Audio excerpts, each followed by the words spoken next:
There was this time long ago that I was in charge of watching my cousin and his 4 friends while they slept over. My uncle was paying me $100 to watch them for the night. All I did was play video games with a bunch of 10-year-olds for most of the night. I thought it would be the easiest $100 I ever made, but things took a huge turn for the worse when I heard footsteps coming from upstairs. We were in the basement still playing video games. 2 of the kids also heard the sounds. I counted 5 kids sitting on the couches, and neither my aunt or uncle were supposed to be home that night. I swallowed my gum when I realized the basement door was wide open.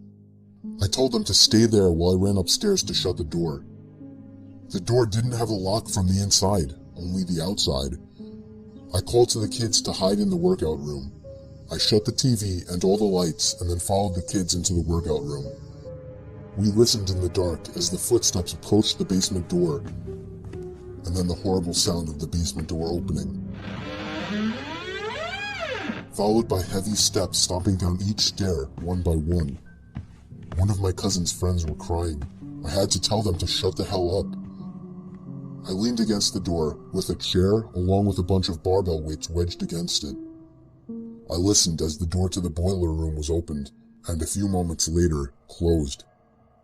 Screams of children filled the room as the doorknob to the workout room began to turn. I pushed the door with all my might to keep it shut. Whoever was on the other side quickly gave up as we heard rushed footsteps going up the stairs. I heard the footsteps right above our heads moving in the direction of the front door.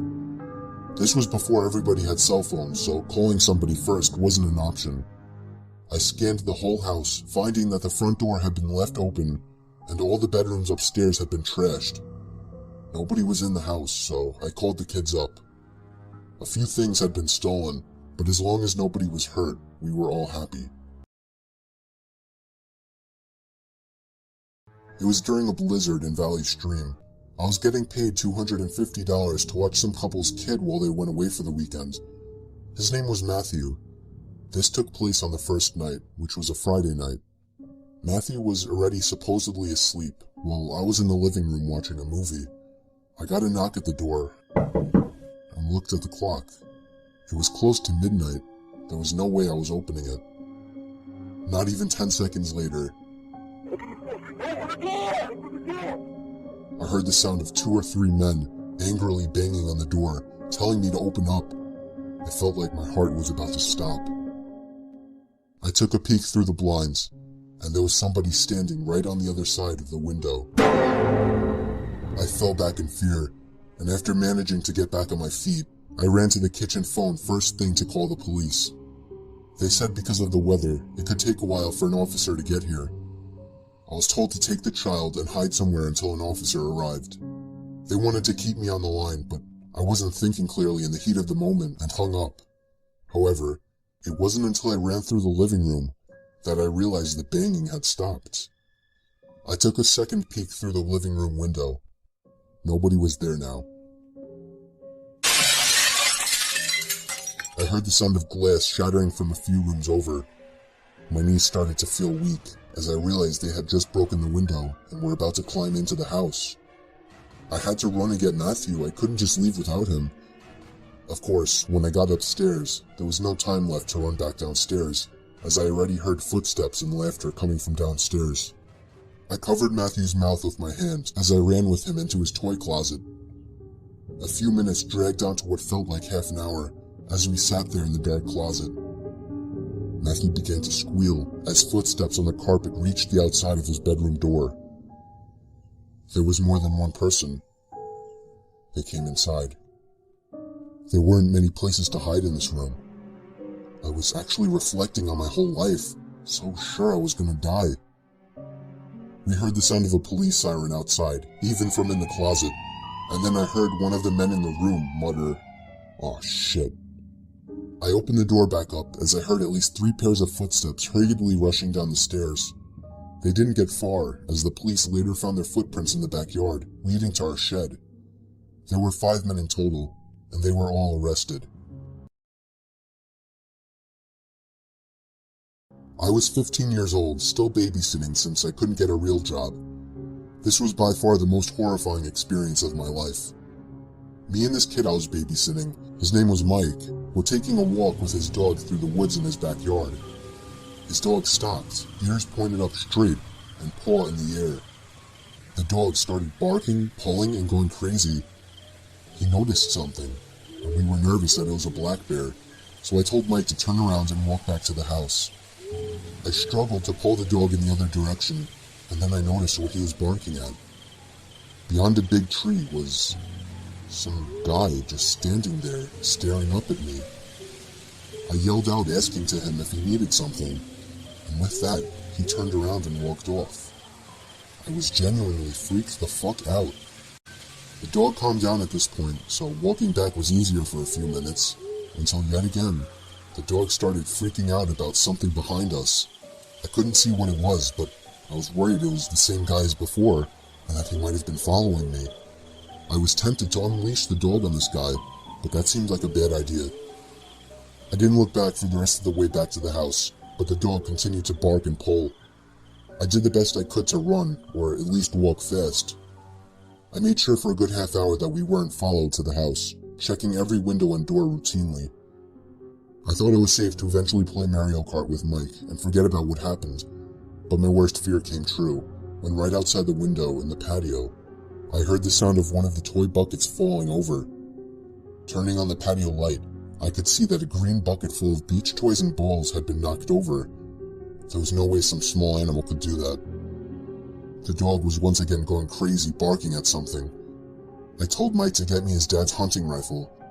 Maybe that was dumb to have an 8-year-old get a gun for me, but I didn't have time to think rationally.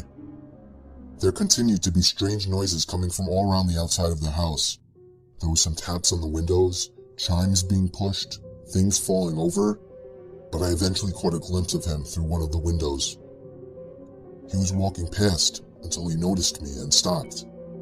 I lifted the gun up to show him that we were armed. He didn't run away right away though. He stood there crouched like some kind of creature, staring right into my soul. He finally walked back into the woods. I didn't sleep much that night, jumping at every small cracking noise. A week later, I got a call from Mike's parents. They told me a creepy-looking man had been stalking their house from the woods. They asked me to describe what the man that I saw looked like again. I couldn't give a good description, as I didn't see much of his face, but I assured them it was the same man. They practically begged me to babysit on a few occasions after this, but I always respectfully declined. That was a while ago, and I have no idea what's become of this family today, and what's become of the man stalking their house.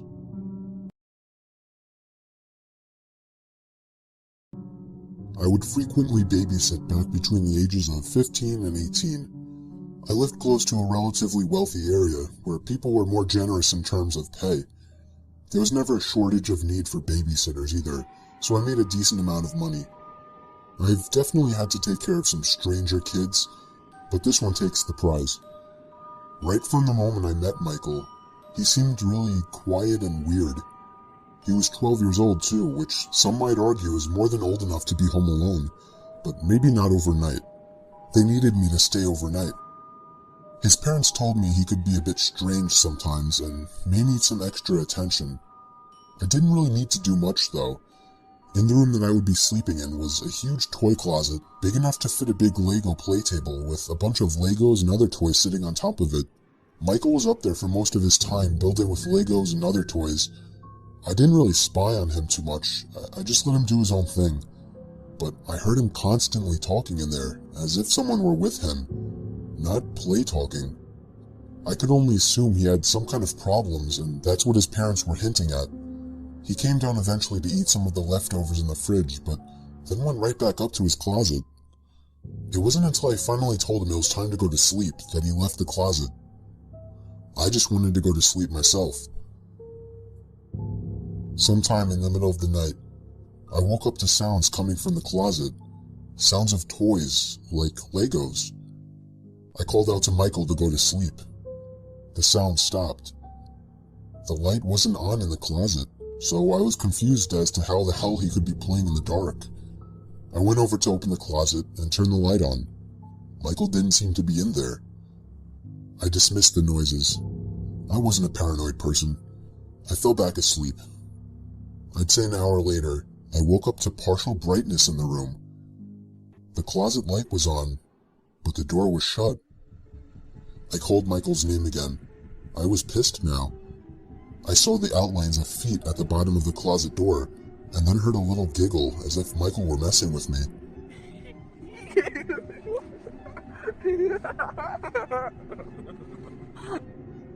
I knew he was in there now.